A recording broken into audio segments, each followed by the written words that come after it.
Lunes nga adlaw mga mananay na busy di ay kaayo ko sa paglakaw-lakaw dinhi sa may mambahaw. So sige na kog tuyok dinhi sa may mambahaw tungod sa akong mga lakaw nga importante kaayo na bantayan ako nga wala naman day break ang akong gigamit nga motor. Sumatong gidali-dali nako pag-adto sa balay tambalanan o gidala nako pagpakonsulta dito ni Dr. Greg Aba. Yes mga mananay, dili lang ang sakit sa tao ang naay doktor kun dili apil sa mga motor. Naa diri sa may do exam ang espesyalista aning mga motor nga gipangpian. Ang nakadiferensya lang mga mananay ka wala lang siya malasakit. Makakuot kita sa tong bulsa ani mga mananay sa walay oras para lang pagbayad ani sa charge o uban pang mga palitunon para sa pyesa. Pero sige naman lang kay gamit man lagi ni ang mga motor para sa atong mga lakaw nga importante kaayo ilabi na sa uban pa mga sugo. Maong for the go na lang ug utungan na lang ang tanan mga mananay. Sa mga naay mga problema sa ilahang mga motor diha mga mananay no, kontak lang og duula lang ninyo si Dr. Greg Abang diri sa may do exam. Ang do exam nga located kini dinhi sa Atbang sa May Bonita. Naabay sab sa Shell gas station. Ingani man gyud din sila mga mananay no, mangayo man gyud sila og bahin after sa ginamita nimo sa para sa pang-adlaw-adlaw nga gamiton. Kay mura man po ni siya og tawo nga mobati pod og kapoy. Kita bitaw nga mga tawo no, masakit magalita usahay ubon hilantan og uban pa. Sab ang mga motor. Kay naa pa man lagi ko importante nga lakon og taon-taon pa man mahuman ang pagtrabaho sa motor maong gitawagan ako si Lando aron sa pag-apas nako dito sa may do exam. Nagpaapas na lang ko niya mga mananay no, kay wala lagi pug ko iplite. Kung galing mag-commute si mananay. For the shade og lipstick gid kaayo ani nga time si mananay. Kay talagsa na lang taani maporma og tawo. Init pasab kaayo ani nga oras mga mananay tungod kay alas 3 pa kaayo ni siya sa takna sa hapon. Maayo na lang gani kay naay bana nga to the rescue. Fast forward pagkaugma ana mga mananay sayo ko niwata kani adto ko sa barangay Bugong na nabu ko sa mga nanaga. Kay kanila lagi magproblemata sa atong sudanon sa pang-adlaw-adlaw ilabi na sa pamahaw. Nakahuna ko sa pagmanabo aron makalibre sa sudan. Alas 5 pa dani sa buntag mga mananay ug wala pa gyud tawo. Ako pa lang ni isa ang niabot. Pero kasagara daghan gyud siya diri ang magtapo. Sa akong pag-anhi nagdala daay ko aning tumbler nga gisudlan nako siya kape. Aron sa dili maburutan sa tiyan si mananay ug mainitan kini. Timing gid kaayo mga mananay kay linaw ang dagat ug lami gid kaayo ang timpo. So kay ako pa man lagi isa ug wala koy lingaw mao nagkape-kape lang sa man ako diri. Nakadumdum dayon sabay sa mga kagahapon si mananay samtang nagkape-kape atubang sa may dagat. Kay sa una sa diri pa mi sa Bugong nagpuyo diri sa may ubos duol sa ilahang antisa na mga mananay no dinhi gid mi magkaliguan sa dagat. Pasunlandan mi sa bunal sa among mama mga mananay kay lagi dili man lagi mananghid nga maligo sa dagat. Kay kung mananghid ka dili man pud ka tugtan. So maotong to da ikyas lamang ang mga person kani adto. Mao nang maapasan gyud sa bunal sa mama ug papa. Lima day sila kapambot ani mga mananay ang nanagat karon nga adlaw. And sa pipila dayon kami minuto gikan sa akong pag-abot naa na po dayon ang uban nga mga manabuay. 5 AM ko niabot diri mga mananay no, pero kasagara di ay abot ang mga managatay didto na sa alas 6 sa buntag. Murag na sobraan na po siguro ko ka-excited ani mga mananay. And here's ang kusiyo mga mananay ang isa sa mga tag-iya sa pambot nga nanagat for today's video. Iya ka nagiandam ang mga kahoy kadiha lagi ibutang or idunggo ang pambot nga gipanagatan. Ang gadala sa iyahang pambot mga mananay ang iyahang duha ka masamo. Ang mga bana sa iyahang twin daughter. Ang ila dayon panagat diri mga mananay mao ang isda nga panit or tuna. Ang pinakalami nga isda nga kung sabawon ug kilawon. I-chika lang ako mga mananay no, sa kaniadto nga panahon nga buhi pa nga akong lula ug lulo nga mao'y gidikaran sa akong mama. Isa rin akong lulo mga mananay sa komprador sa mga panit. Ug iya kining lapaon dito sa may Atbang sa iyang balay dito sa kilid sa may dalan. Nakadumdum lagid kaayo ko sa una sa elementary pa ko nga basta gali na ay lapa abunda gidayon na siya sa kinilaw ug sabaw. Unya kusog kaay mi mukaon mananay kada bitaw mga lamang loob sa tuna. Namigid kaayo na siya gisahon. O pag-abot sa may mga alas 6 kapin mga mananay nagsig-iya na din abot ang mga managatay. Ug ang unang niabot diri mao ang kining pambot nga gi pa nag-iyahan ni Uncle Siyo. And this time mga mananay daghan na day kay mi ani nga nagtapok. Kasagara kini mga lalaki kay mao malagi nimo alsa og tabang sa pambot dinhi sa dahikanan. Ug sa tanan dayon nga may mutabang mga mananay mao na siya ang pangtagaan sa libre nga mga isda or kanang ginatawag nga gabon. Tagsa-tagsa gid kanila sa mga nitabang pangtagaan gid sila og bahin sa mga isda. Kada adlaw basta bay nanagat mga mananay ing ani gid ang senaryo. Tabangan gid ang mga mananagat sa pagplaster o pagdahik sa ilahang pambot. Ug sa tanang mutabang naapo din na sila reward nga mga isda. And man sila akong pasabot mga mananay no, kusa gina silang muduol og mutabang. Mao nang ginatawag lagi nga may bayanihan. Di ba kasagara sa atong nailhan or nahibaluan nga kanang bayanihan mao kana ang pag-alsa sa balay alang sa pagbalhin gikan anang lugar hangtod dito sa may pikas nga balhinan. Shout out din ha Michael Valduesa ang walay laing kinagamayan sa nag-alsa sa pambot ni Uncle Siyo.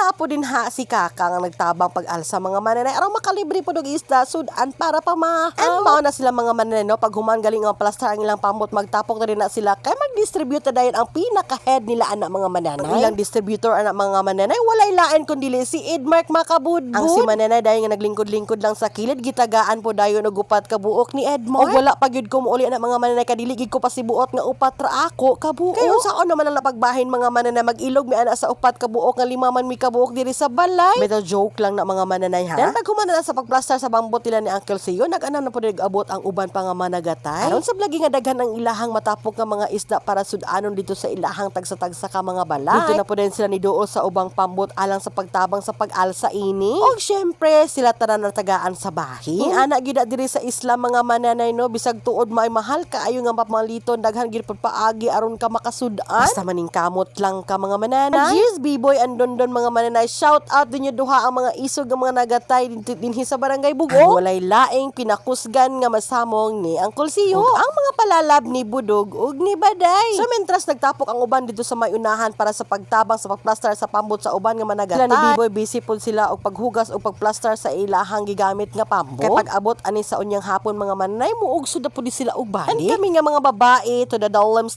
lang pod ang mga person diri skilid og hulat lang pod mitagaan. Mao na siya ang pangalan sa ilang pambot mga mananay og kini mao ang tag-iya nga si Uncle Sio. Dili lang siya maklaro mga mananay kay against the light siya sang gisubang nga adlaw. Sa akong paglingkod-lingkod diha mga mananay giduhulan day ko ni B-boy og daghan pagdugang nga mga gabon. Nagpasalamat lang gipud taon ko og dako kay makalibre na mi sa among pagpanudan kay lami man lagi ning gabon prituhon hilabi na nga kilawon. Kay namingaw naman lagi og aron dili makakita ang uban nga dawlems ra lagi ko kaayo maong gitawag ko ni B-boy og giduol ko niya dinhi sa may pambot. Nagbitbit ko sila fit ani mga mananay para sure lagi nga daghan. Thank you to B-boy and Baday, Budog and Dondon and also to Uncle Sio sa mga grasya nga naa sa inyo og inyo po gibulog dibibulig dinhi kanamo. Mao ni siya ang gabon mga mananay nga maoy panghatag sa mga tagsa-tagsa kamutabang sa pagplaster sa pambot. So wala nakabalo lami gid kaayo ni siya kilawon. Mahasab ang kilo ani mga mananay kung imo ni siyang paliton dito sa may merkado. Unya kay libre raman ni diri mga mananay basta magkugilang ka og mataog sayo. Unya magadto ka dinhi sa may baybayon. Imo lang ni siyang prituhon pinakaging mga mananay makaon gid ni ang tanan. Pero kasagara kay sudan man sa pamahaw amo gid ni siyang kilawon. And mao na silang ako mga kauban diha mga mananay na apo silang lang diha nga asawa ni Kaka. Daghan gid mi ana mga mananay ang literal nga mga manghulatay og manghilasay sa isda. Pasabot ana daghan mi walay sudan.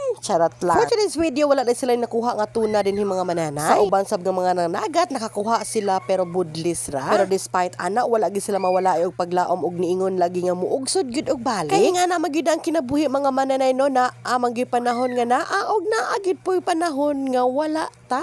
For the go lang gid always mga mananay. Makabilin lang gid positibo sa tibuok natong kinabuhi og isalig lang gid ang tanan sa kahitasan. Og ani nga tay mga mananay ubay-ubay na pud ang akong nadala nga mga gabon. Makakilaw na pud mi ani mga mananay karon sa pagpamahaw. Mananay.